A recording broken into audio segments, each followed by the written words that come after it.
BBG వారి ప్రతిష్టాత్మక venture Amaravati గచ్చిబౌలిగా ఎదుగుతున్న బేవర్లీ హిల్స్ కాజాలో ఇప్పుడే స్పాట్ రిజిస్ట్రేషన్ చేసుకోండి.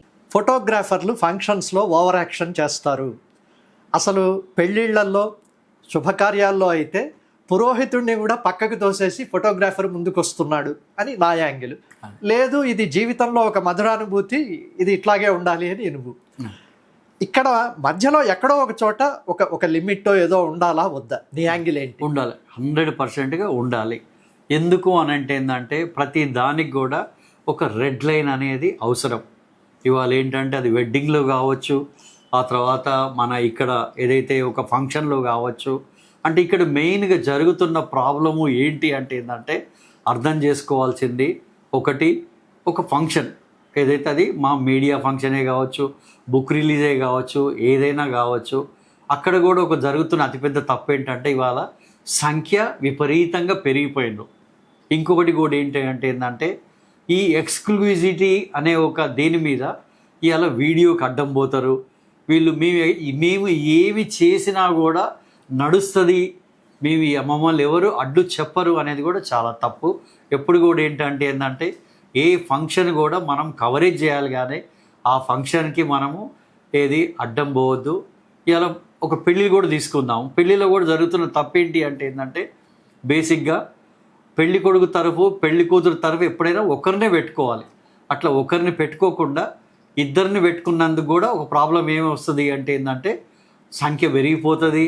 అక్కడ కూడా ఏంటంటే ఫోటోగ్రాఫరు అయ్యో నేను పక్కకు పోతే నాకు మళ్ళీ యాంగిల్ దొరకదని వాడు అక్కడే నిలబడి ఉంటాడు. బేసిక్గా మన తెలుగు పెళ్ళి కూడా ఒక కాంప్లికేట్ అంటే మధ్యలో పరదా ఉంటుంది, యువతల సైడ్ అబ్బాయి అడుదిగ్గురు కూర్చుంటాడు, అటు వాళ్ళు పేరెంట్స్ ఇటు కూర్చుంటారు, ఆ తర్వాత ఇద్దరు ఆ పరదా పట్టుకునేటోళ్ళు అయ్యగారులు, మళ్ళీ ఈ సెల్ ఫోన్లతో ఫోటో తీసేటోళ్ళు, ఇట్లా ఎన్నో రకాల ప్రాబ్లమ్స్ నుంచి మేము వర్క్ చేయాలి. కాకపోతే ఏంటంటే ఇక్కడ కూడా ఫోటోగ్రాఫర్లు కూడా ఈ మధ్యలో ఏంటంటే ఈ సోషల్ మీడియా ఎక్కువైపోయి మళ్ళీ చేయించడం సెరమనీ అది మాత్రం సాధ్యమైనంత వరకు చేయొద్దు. ఎప్పుడు కూడా ఏంటంటే అయ్యగారిని ఇబ్బంది పెట్టొద్దు. నా సిన్సియర్ అడ్వైజ్ ఏంటంటే మేము కూడా ఇప్పుడు కూడా వెడ్డింగ్స్ చేస్తాము, ఫంక్షన్స్ పోతాము, పోగానే ముందు మేము అయ్యగారికి సరెండర్ అవుతాం, అయ్యగారిని క్షమించమని కోరుతాం, అయ్యగారిని రిక్వెస్ట్ చేస్తాము, ఆ తర్వాత ఏదైనా ఉంటే చెప్పమని చెప్తాము. అది ఇంపార్టెంట్.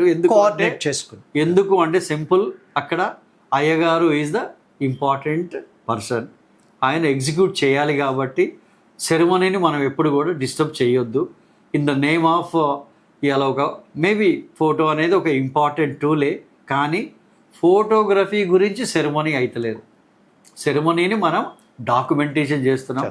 ఆ ఇష్యూ మనం ఎక్కడ కూడా గుర్తుపెట్టుకొని ఎప్పుడు కూడా ఈవెన్ ఫంక్షన్స్లో కూడా చేయొద్దు. ఇక్కడ కూడా ఏం జరుగుతుంది అంటే ఏంటంటే కొంతమంది ఫోటోగ్రాఫర్స్ ఉంటారు, పాపం వాళ్ళ దగ్గర సరైన ఎక్విప్మెంట్ ఉండదు, సరైన ట్రైనింగ్ ఉండదు. అప్పుడు కూడా ఇట్లాంటి ప్రాబ్లమ్స్ వస్తాయి అన్నమాట. ఇప్పుడు ఇంకో విషయం, సామాజిక మాధ్యమాలు బాగా పెరిగాక చాలామంది ప్రీ వెడ్ షూట్ లేదా కొన్ని పాటలకు కొరియోగ్రాఫర్ను పెట్టుకుని లొకేషన్స్ సినిమా వాళ్ళ షూటింగ్కి ఎట్లాగైతే పే చేస్తారో అలా రెంట్లు పే చేసి అక్కడ 4-5 పాటలు, ఆ పాటలను ఆ రోజు రిసెప్షన్లోనో పెళ్లిలోనో ఎల్ఈడి స్క్రీన్లో వేయడం, ఇదంతా కూడా.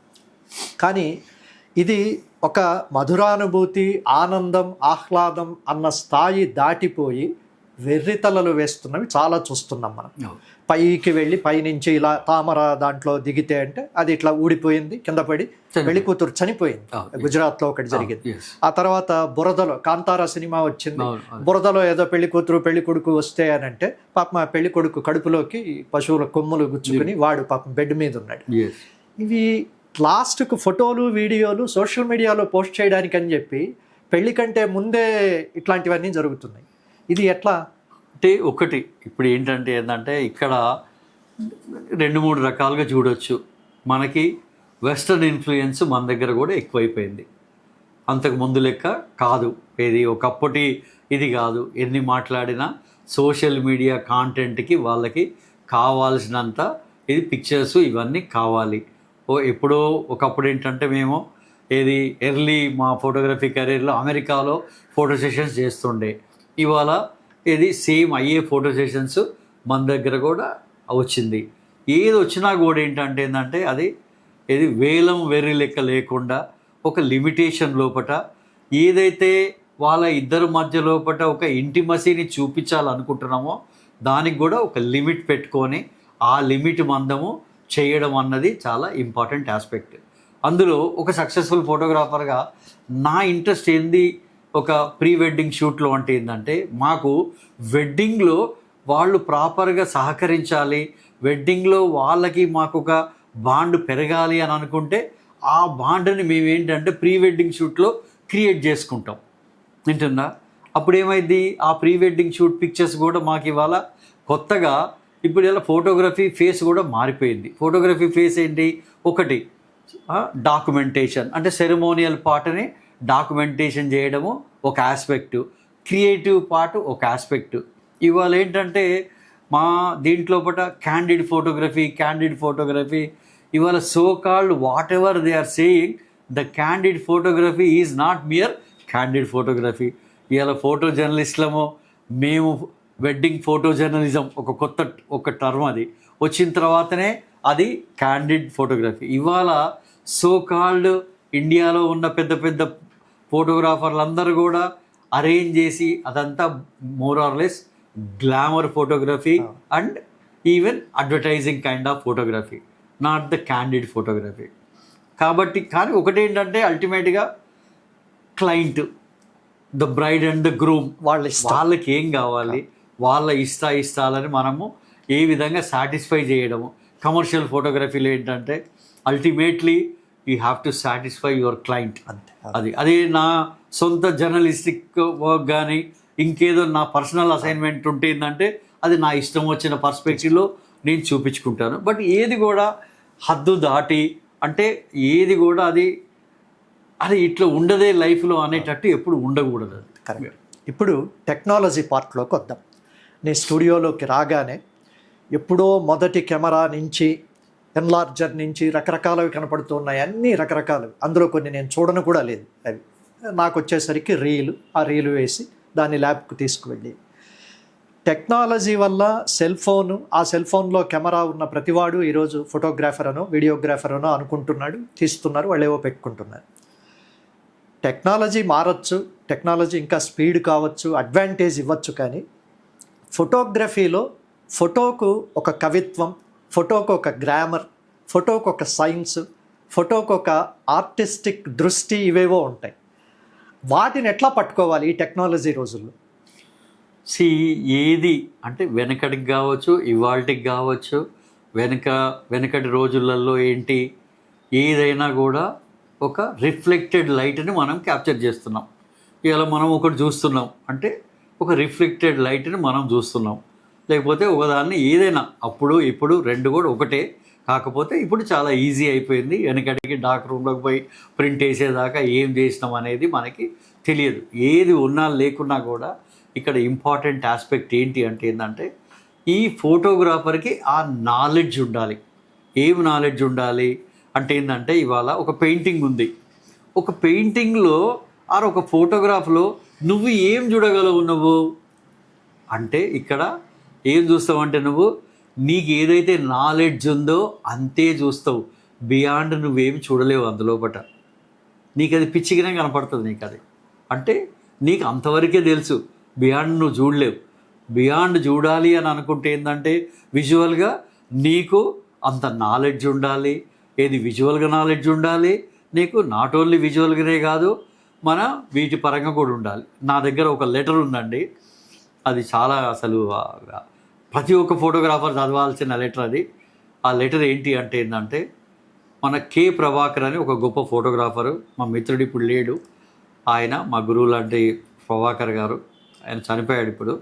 ఆయన నేషనల్ జియోగ్రఫీ చీఫ్కి ఒక లెటర్ రాశాడు. ఏం రాశాడంటే ఏంటంటే నేను ఇలా నేషనల్ జియోగ్రఫీకి నేను కంట్రిబ్యూట్ చేయదలుచుకుంటున్నా అని చెప్పి ఒక లెటర్ రాశాడు. ఆ లెటర్ రాస్తే ఆయన అంత నేషనల్ జియోగ్రఫీ డైరెక్టరు ఈయనకి ఒక 5-6 పేజీల లెటర్ రాసిండు ఆయన. రిప్లై అసలు ఆ రిప్లై ప్రతి ఒక్క ఫోటోగ్రాఫర్ కూడా చదువుకోవాల్సిన రిప్లై అది తెలుసుకోవాల్సిన విషయం. అంటే ఆయన రాసింది ఏంటంటే మాకు ఒక టెక్నికల్గా ఏది సౌండ్ మన ఏది ఒక కెమెరా మీద పట్టుండో లేకపోతే ఒక దీని మీద సబ్జెక్ట్ మీద ఇది కాదు. మాకు కావాల్సింది ఏంటంటే వాడు ఒక సబ్జెక్ట్లోనే నిష్ణాతుడై ఉండాలి. ఇలా ఒక గొప్ప ఫోటోగ్రాఫర్ అనేటోడు ఏంటంటే ఏదో 4 విజువల్ ఇది తీసుకొని అది కాదు, బియాండ్ దట్ ఉన్నప్పుడే ఆ నాలెడ్జ్ని వాడు ఏదో విధంగా విజువల్ రూపంలో వాడు చూపించగలడు. ఇవాళ ఏంటంటే ఎంతోమంది ఫోటోగ్రాఫర్లు ఉన్నారు ఇవాళ వరల్డ్ ఫేమస్ కొన్ని. ఇవాళ ఏంటంటే ప్రతి ఒక్కరు కూడా ఫోటోగ్రాఫర్, బికాస్ సెల్ ఫోన్ వచ్చిన తర్వాత everybody they know what to do what not to do and they can make the image. కానీ అట్లే అంటే నువ్వేమి చెప్పదలుచుకున్నావు అనేది నీ ఫోటోగ్రాఫ్ ద్వారా అవతలోడికి కమ్యూనికేట్ చేయగలగాలి. మళ్ళీ దాని వెనక మళ్ళీ ఒక 1000 పదాలు ఏది మళ్ళీ రాయడమో పెద్ద క్యాప్షన్ కాకుండా కూడా అది సెల్ఫ్ ఎక్స్ప్లెనేటరీగా ఒక పిక్చర్ మనం చేసిన రోజే మనం ఒక సక్సెస్ఫుల్ అది ఎప్పుడు చేయగలుగుతావు, మనం దాంతో కనెక్ట్ కాగలగాలి. అది మేబీ ఒక పోర్ట్రేటే కావచ్చు, ఒక స్ట్రీట్లోనే కావచ్చు. ఇవాళ ఒక స్ట్రీట్లో కూడా ఏది ఒక క్యాండిడ్ తెలియకుండా తీసింది వేరు, తెలిసి తీసిన దాంట్లో కూడా వాళ్ళు మిమ్మల్ని యాక్సెప్ట్ చేయగలగాలి అక్కడ. లేకపోతే వాళ్ళు ఇమీడియట్గా అరే ఎందుకు తీస్తున్నావు, ఏం చేస్తున్నావు అంటే మనం ఏదో దాన్ని అని కూడా మనల్ని తన్నే టైం కూడా వస్తుంది. అట్లా మేము కూడా తన్నులు తిన్న రోజులు కూడా ఉన్నాయి ఎన్నోసార్లు.